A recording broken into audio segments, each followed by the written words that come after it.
Hello दोस्तों, नमस्कार। स्वागत है एक बार फिर से आप सभी के अपने प्रिय चैनल पर। दोस्तों आपको बता दें जो अभी की सबसे बड़ी खबर आ रही है, जहां पर भारत को कभी भी मिल सकता है ये घातक हथियार। रशिया ने कहा इंडिया हमारी पहली पसंद। जी हां, S-500 मिसाइल को लेकर अभी की सबसे बड़ी खबर आ रही है। दोस्तों भारत को और ज्यादा ताकतवर बनाने के लिए रशिया ने भारत को लेकर बड़ी बात कह दी है। पूरी खबर आपको बताएंगे और इसी बीच बताएंगे जहां गरीबी से बेहाल पाकिस्तान को चीन से लगा तगड़ा झटका। जी हाँ, 72 घंटे में चुकाने होंगे 50 करोड़ डॉलर। सिर पकड़कर बैठे शहबाज शरीफ। बताएंगे दोस्तों एक और रिपोर्ट में बड़ा खुलासा हुआ है पाकिस्तान को लेकर। और इसी बीच बताएंगे जहां पर ताइवान पर खामोश नहीं बैठा चीन, आसपास मंडरा रहा लड़ाकू विमान और नौसैनिक जहाज। जी हाँ, साथ ही बताएंगे कैसे पुलवामा पर बयान देकर एकदम से पलट गए दिग्विजय सिंह। दोस्तों हर तरह की जानकारी आपको बताने वाले, तो आराम से बनेगा वीडियो के अंत तक। और अभी खबरों में आगे बढ़ने से पहले हमेशा की तरह अगर आप भी अपने भारतीयों का दिल से समर्थन करते हैं और मानते हैं कि मोदी है तो हर चीज मुमकिन है, तो इस वीडियो को भी कर दीजिए लाइक, चैनल को कर दीजिए सब्सक्राइब, बेल आइकन दबाइए, साथ ही कमेंट बॉक्स में लिख दीजिएगा जय हिंद। जी हाँ, तो चलते हैं पहली और सबसे बड़ी खबर की तरफ, जहां पर भारत पाकिस्तान वार्ता पर अमेरिका ने तोड़ी चुप्पी। दोनों के बीच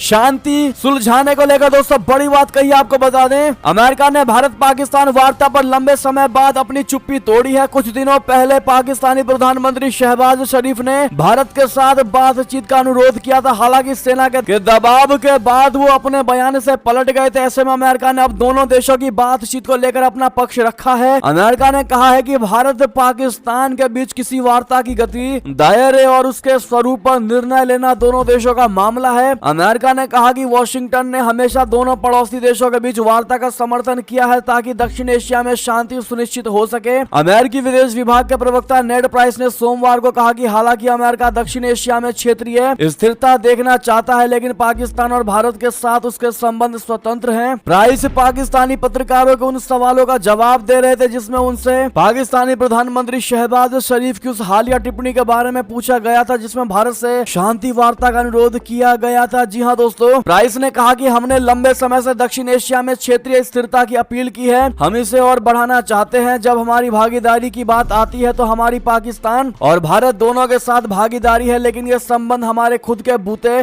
बने हैं। प्राइस ने कहा कि अमेरिका दोनों देशों के साथ अपने संबंधों को जीरो सम, जो कि दोस्तों एक तरह का संतुलन जिसके तहत माना जाता है कि एक व्यक्ति को होने वाला फायदा दूसरे व्यक्ति को होने वाले नुकसान के बराबर है, उसके रूप में नहीं देखता। जी हाँ, यानी कि दोस्तों अब अमेरिका का कहना है कि भारत और पाकिस्तान को मिल जाना चाहिए, आपस में शांति की बात करनी चाहिए, दोनों को मिलकर बात करनी चाहिए, क्योंकि दोनों देश मेरे दोस्त हैं। ऐसा पाकिस्तान और भारत दोनों को लेकर दोस्तों अमेरिका कह रहा है। ऐसे में भारत में सबसे बड़े सवाल यही खड़े हो रहे हैं दोस्तों कि पाकिस्तान पर अमेरिका को पहचानना अब सबसे कठिन होता दिखाई दे रहा है। एक समय था जब पाकिस्तान के साथ कोई बातचीत नहीं थी, लेकिन अचानक से पाकिस्तान के साथ रिश्ते अच्छे होते दिखाई दे रहे हैं दोस्तों अमेरिका के, और अब वो भारत के साथ भी उसके संबंध अच्छे करना चाह रहा है। इस पर सबसे बड़ा सवाल यही है कि अमेरिका आखिर चाह क्या रहा है। क्या पाकिस्तान के साथ दोस्ती करके भारत के साथ उसकी बात करवा करके चाइना को अलग करवाना चाहता है? सबसे बड़ा अटकला यही लगाया जा रहा है दोस्तों। बहरहाल आपकी जो भी निजी राय हो, अपनी राय अवश्य दीजिएगा। देखते हैं हमारी भारत की जनता क्या कहती है दोस्तों अमेरिका और पाकिस्तान पर भारत के साथ बातचीत को लेकर। दोस्तों चलते हैं एक और बड़ी खबर की तरफ, लेकिन वीडियो को लाइक करना और शेयर करना मत भूलेगा व्हाट्सएप पर। दोस्तों चलते हैं एक और खबर की ओर, जहां भारत को मिल सकता है ये घातक हथियार। रशिया ने कहा इंडिया यानी भारत हमारी पहली पसंद। जी हाँ, रशिया की सेना को दुनिया का सर्वश्रेष्ठ एयर डिफेंस सिस्टम बोले तो S-500 प्रो मेटी मिलने लगा है। ये एक एंटी एयरक्राफ्ट मिसाइल सिस्टम है जो दुश्मन की लंबी दूरी के विमानों, जेट्स और मिसाइलों से सुरक्षा प्रदान करता है। भारत के पास इससे पुराना वर्जन S-400 है जिसे दिल्ली और मुंबई में तैनात किया गया है, लेकिन S-500 एयर डिफेंस सिस्टम को लेकर रूसी उप प्रधानमंत्री यूरी बोरिसोव ने 2 साल पहले कहा था कि अगर जरूरत पड़ेगी तो हम भारत जैसे ग्राहकों के लिए हम इस मिसाइल सिस्टम का एक्सपोर्ट वर्जन भी बनाएंगे। यूरी बोरिसोव ने कहा था कि हो सकता है कि इस मिसाइल सिस्टम का पहला खरीदार भारत ही हो। भारत का S-400 इंटरसेप्टर मिसाइल सिस्टम का तीसरा स्क्वाड्रन इस महीने के अंत या अगले महीने की शुरुआत में मिलने की संभावना है। इस मिसाइल की अधिकतम रेंज 486 किलोमीटर है, जबकि S-500 मिसाइल की रेंज 600 किलोमीटर है। इस रेंज में आने वाली बैलिस्टिक मिसाइल अवॉक्स एयरक्राफ्ट, एयरबोर्न टैंकर्स और जैमर्स को ये मार गिराएगा। यानी कि दोस्तों अगर भारत S-500 अगर प्रोमिथे एयर डिफेंस सिस्टम को खरीदता है तो उसके S-400 मिसाइल सिस्टम की ताकत और देश की सुरक्षा में बढ़ोतरी हो जाएगी। बहरहाल दोस्तों, रशिया का भारत को लेकर S-400 के बाद S-500 मिसाइल सिस्टम को प्रोवाइड कराना दोस्तों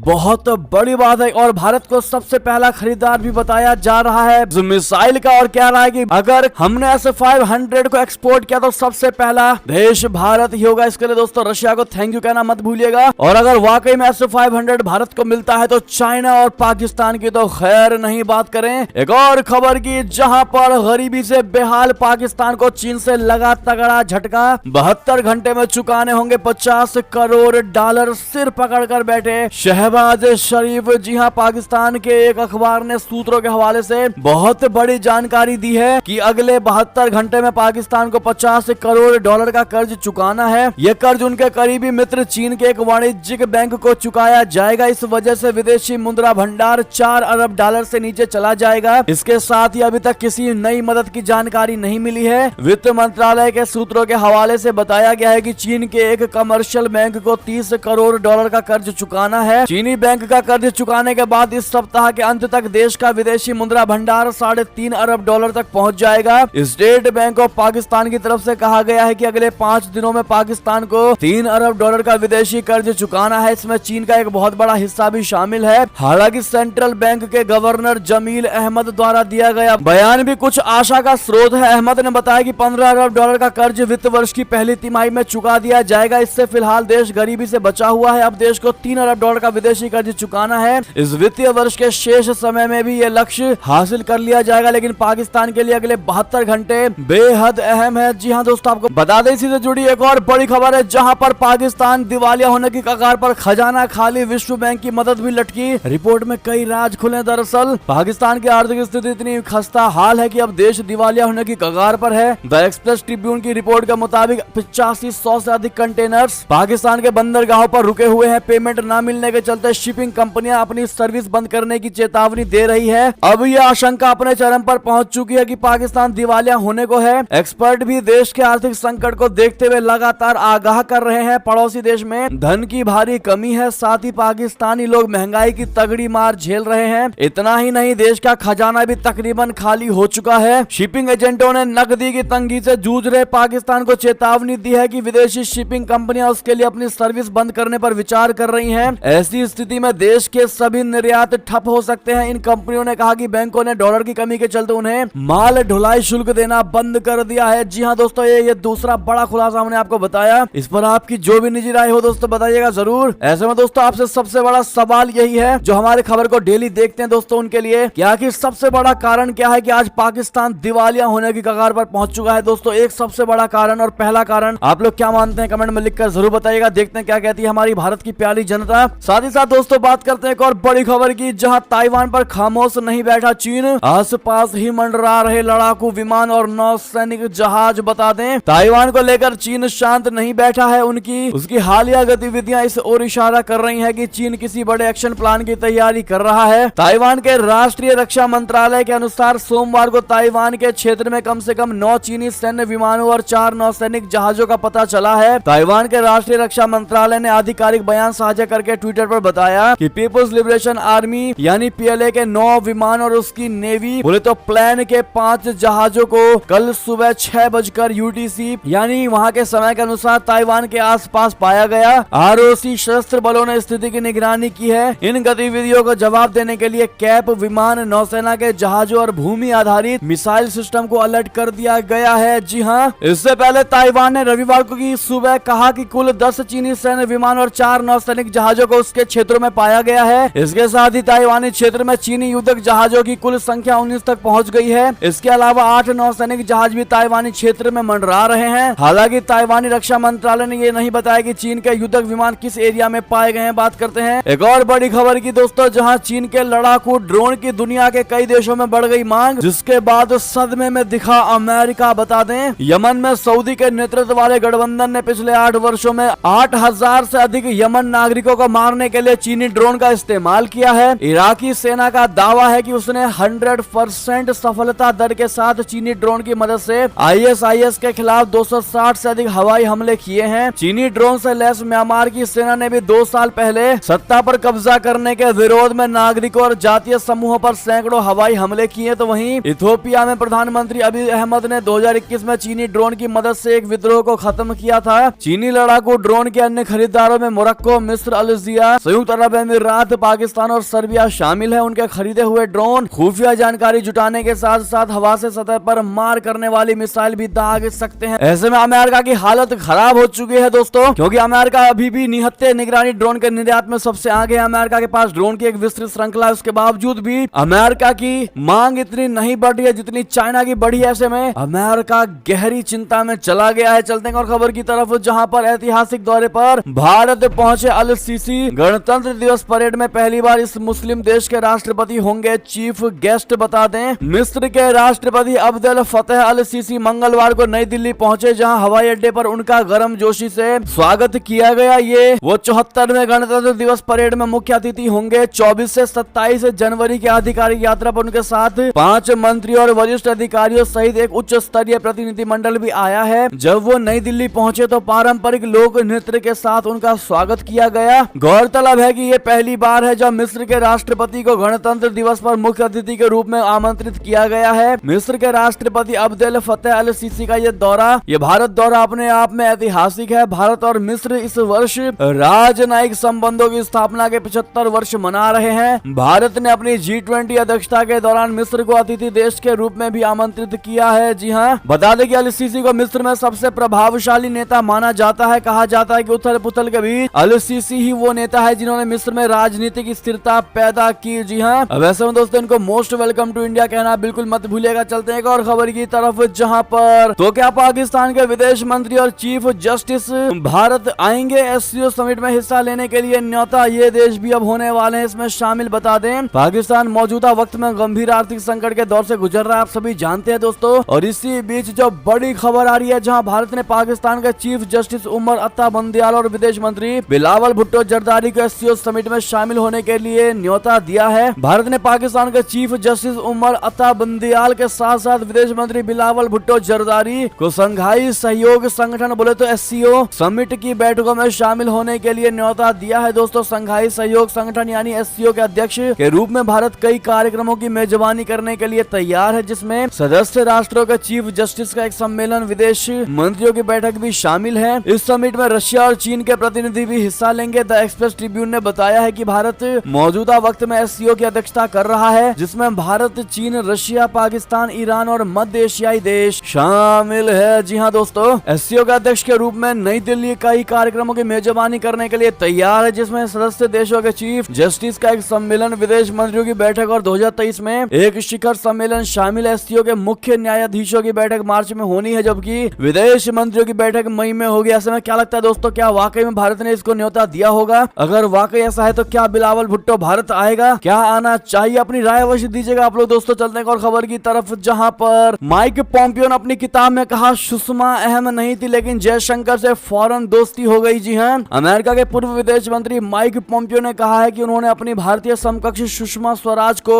कभी महत्वपूर्ण राजनीतिक शख्सियत के रूप में नहीं देखा, लेकिन विदेश मंत्री एस जयशंकर से पहली मुलाकात में अच्छे मित्रवत रिश्ते बन गए। अपनी नई किताब never give an inch fighting for America I love में पोम्पियो ने सुषमा स्वराज को उपहासजनक शब्दों में वर्णित किया है और उनके बारे में आम भाषा के उपहासजनक शब्द जैसे ना समझ आदि का भी प्रयोग किया है। ये किताब मंगलवार को बाजार में आई है। स्वराज नरेंद्र मोदी की सरकार के पहले कार्यकाल मई 2014 से मई 2019 तक भारत की विदेश मंत्री रही थी। अगस्त 2019 में उनका निधन हो गया था। पोम्पियो ने अपनी किताब में लिखा है कि भारतीय पक्ष में मेरी मूल समकक्ष भारतीय विदेश नीति टीम में महत्वपूर्ण शख्सियत नहीं थी। इसके बजाय मैंने प्रधानमंत्री नरेंद्र मोदी के करीबी और विश्वास पात्र राष्ट्रीय सुरक्षा सलाहकार अजीत डोभाल के साथ और अधिक निकटता से काम किया। बात करें दोस्तों एक और खबर की, जहां पर बीबीसी की डॉक्यूमेंट्री के विवाद पर अमेरिकी प्रवक्ता का बयान, भारत के साथ बेहतरीन रिश्तों को किया याद। बता दें, अमेरिकी विदेश मंत्रालय के प्रवक्ता नेड प्राइस ने बीबीसी की पीएम मोदी पर बनी डॉक्यूमेंट्री पर टिप्पणी की। नेड प्राइस ने सोमवार को कहा कि वो प्रधानमंत्री नरेंद्र मोदी पर बनी बीबीसी की डॉक्यूमेंट्री से परिचित नहीं है, लेकिन वो उन साझा मूल्यों से बहुत ज्यादा परिचित हैं, अवेयर हैं जो अमेरिका और भारत को दो संपन्न और जीवंत लोकतंत्रों के बीच है। नेड प्राइस उस डॉक्यूमेंट्री के बारे में मीडिया के सवालों का जवाब दे रहे थे। है जिसने रिलीज होने के बाद से बड़े पैमाने पर विवाद खड़ा कर दिया है। नेड प्राइस ने कहा कि आप जिस डॉक्यूमेंट्री का जिक्र कर रहे हैं उससे मैं बेहद परिचित नहीं हूं। मैं उन साझा मूल्यों से बहुत परिचित हूं जो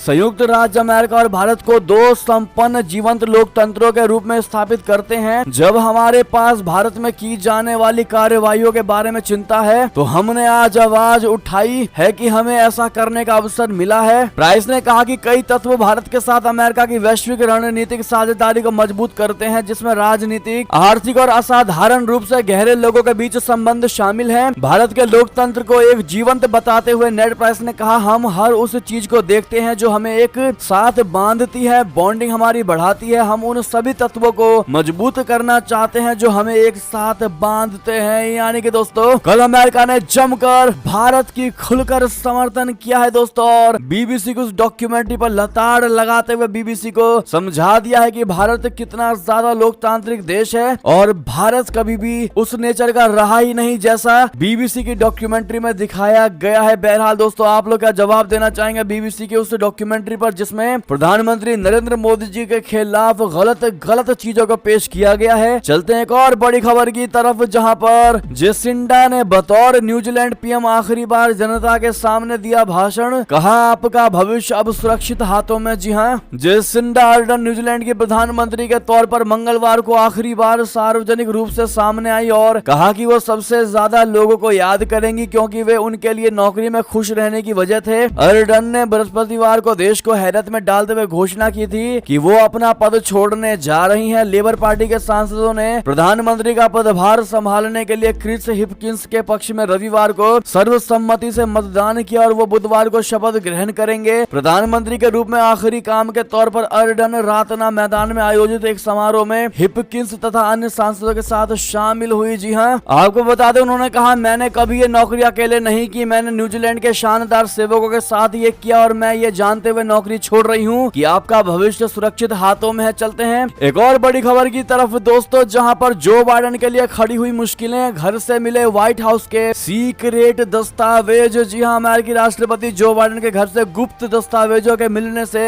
उन्हें खासी शर्मिंदगी उठानी पड़ रही है। दरअसल सबसे पहले बीते साल नवंबर में उनके घर और प्राइवेट ऑफिस से गुप्त दस्तावेज बरामद हुए थे। जनवरी में मीडिया के खुलासे और लगातार दबाव के बाद व्हाइट हाउस ने इस शर्मनाक बात को सार्वजनिक रूप से स्वीकारा था। तब से राष्ट्रपति के घर की तलाशी के सिलसिले में कई गोपनीय फाइल्स के सेट मिल चुके हैं। इससे डेमोक्रेट जो बाइडेन के साल 2024 में राष्ट्रपति पद का दूसरा कार्यकाल का चुनाव लड़ने पर भी सवालिया निशान लग गए हैं। आखिर इन फाइलों में ऐसा क्या है जिसे जो बाइडेन छुपाना चाहते हैं, ये सबसे बड़ा सवाल है। जी हाँ दोस्तों, बात करते हैं एक और बड़ी खबर की, जहां पर यूक्रेन के 2 टुकड़े करना चाहता था पोलैंड। पूर्व विदेश मंत्री के दावे से मची खलबली। जी हाँ, रशिया यूक्रेन के बीच बाखमुत में भीषण जंग जारी है। दोनों देशों की सेना आमने सामने की जंग लड़ रहे हैं। इसी बीच पोलैंड के पूर्व विदेश मंत्री रेडोस्लाव सिकोरस्की ने बड़ा दावा किया। उनके अनुसार पोलैंड यूक्रेन के 2 टुकड़े करना चाहता था। आपको बता दें कि सिकोरस्की यूरोपियन पार्लियामेंट में अभी पोलैंड के प्रतिनिधि हैं। सिरोस्की के मुताबिक फरवरी में जब युद्ध शुरू हुआ था तो शुरुआत के 10 दिनों में पोलैंड को लगा कि यूक्रेन के 2 हिस्से हो सकते हैं। पोलैंड के पूर्व विदेश मंत्री के इस बयान ने हंगामा खड़ा कर दिया। रशिया हमेशा से ये कहता रहा है कि पोलैंड पश्चिमी यूक्रेन को कब्जा करना चाहता है। वहीं पोलिश सरकार ने सिकोरस्की के बयान को खारिज करते हुए कहा कि वो अपने बयान के पक्ष में सबूत दें। पूर्व विदेश मंत्री के दावे के अनुसार पोलैंड ने यूक्रेन के बंटवारे के लिए एक बढ़िया अवसर की तरह देख रहा था। बात करते हैं एक और खबर की तरफ दोस्तों, जहां कुरान जलाए जाने के बाद बौखलाया तुर्की स्वीडन के नाटो में शामिल होने का नहीं करेगा समर्थन। बता दें, स्वीडन में मुस्लिमों के पवित्र धार्मिक ग्रंथ कुरान जलाए जाने के खिलाफ मुस्लिम देशों का गुस्सा थमने का नाम नहीं ले रहा है और तुर्की कुछ ज्यादा ही आग उगल रहा है। तुर्की के राष्ट्रपति रेसेप तैयब एर्दोगन ने स्वीडन को चेतावनी दी है कि उसके नाटो में शामिल होने का तुर्की समर्थन नहीं करेगा। तुर्की के राष्ट्रपति ने कहा कि स्टॉकहोम में अंकारा के दूतावास के बाहर कुरान जलाने के बाद नाटो में शामिल होने के लिए स्वीडन को उनके समर्थन की उम्मीद नहीं करनी चाहिए। आप सभी की जानकारी के लिए आपको बता दें कि स्वीडन में कुछ दक्षिणपंथी नेताओं ने तुर्की दूतावास के बाहर पवित्र किताब को जलाकर तुर्की के खिलाफ प्रदर्शन किया था, जिसको लेकर पूरी दुनिया से कुरान जलाने वाले नेताओं की निंदा की गई। वहीं तुर्की के राष्ट्रपति ने कहा है कि जो लोग हमारे दूतावास यानी स्टॉकहोम में के सामने इस तरह की इस निंदा की अनुमति देते हैं वे अब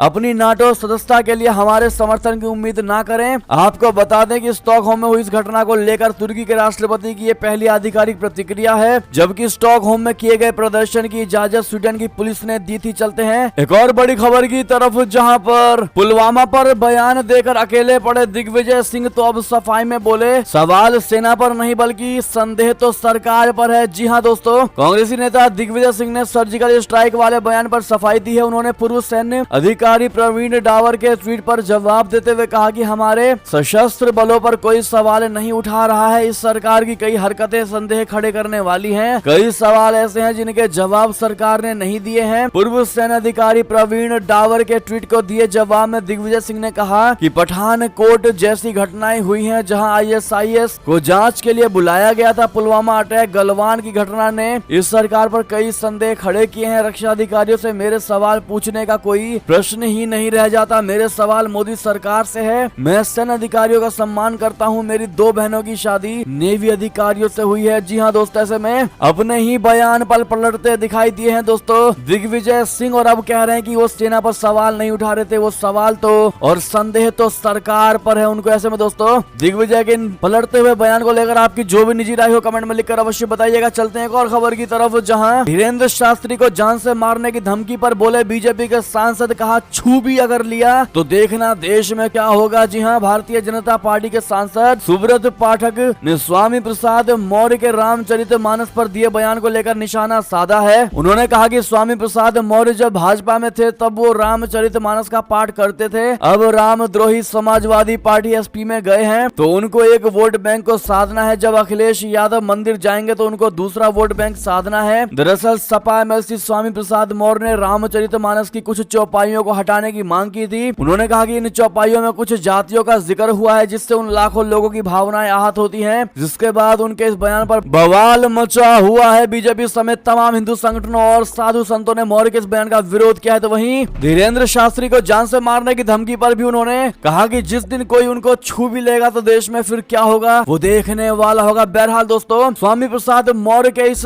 विवादित टिप्पणी को लेकर क्या कहना चाहेंगे दोस्तों, और धीरेन्द्र शास्त्री पर जान से मारने की धमकी देने वाले के खिलाफ क्या एक्शन लेना चाहिए भारत सरकार को कमेंट में लिखकर अवश्य बताइएगा। बहरहाल बात करते हैं एक और बड़ी खबर की तरफ, जहां पर यूपी के स्थापना दिवस पर बोले सीएम योगी आदित्यनाथ जी, कहा प्रदेश फिर से अंगड़ाई लेकर उठ खड़ा हुआ है और आगे बढ़ रहा है। जी हां, यूपी के 74वें स्थापना दिवस के अवसर पर मुख्यमंत्री योगी आदित्यनाथ ने प्रदेश वासियों का आह्वान करते हुए कहा कि हम उत्तर प्रदेश को अंधकार से निकालकर विकास की ऊंचाइयों की तरफ लेकर जा रहे हैं। उन्होंने कहा कि जातिवाद, क्षेत्रवाद, भाषावाद, मत और मजहब की विभाजनकारी रेखाओं ने उत्तर प्रदेश की बहुत बड़े नुकसान का मुंह दिखाया। इन दिक्कतों को हमेशा के लिए समाप्त करके हमें राज्य को देश के समृद्ध राज्यों के श्रेणी में लाना होगा। इसके लिए हमें प्रधानमंत्री नरेंद्र मोदी की परिकल्पना एक भारत श्रेष्ठ भारत के साथ जुड़ना होगा। साथ ही विभाजनकारी ताकतों को बेनकाब करते हुए भ्रष्टाचार पर जोरदार प्रहार करना होगा। जी हां दोस्तों, साथ ही साथ अंतिम खबर की बात करें, जहां पर रेलवे लाया ऐसा ऑफर सुनकर हो जाएंगे खुश, फ्री खाने के साथ मिलेगा घूमने का मौका। दरअसल अप्रैल महीने में अगर आप कहीं ठंडी जगह घूमने का प्लान बना रहे तो रेलवे आपको श्रीनगर घूमने का मौका दे रहा है। इस पैकेज में आपको पहलगाम, गुलमर्ग और सोनमर्ग समेत कई जगह घूमने का मौका मिलेगा। IRCTC ने इस बारे में ट्वीट करके जानकारी दी है। इस पैकेज में आपको ब्रेकफास्ट और डिनर के लिए अलग से पैसा खर्च नहीं करना होगा, वो पैकेज के साथ ही फ्री मिलेगा।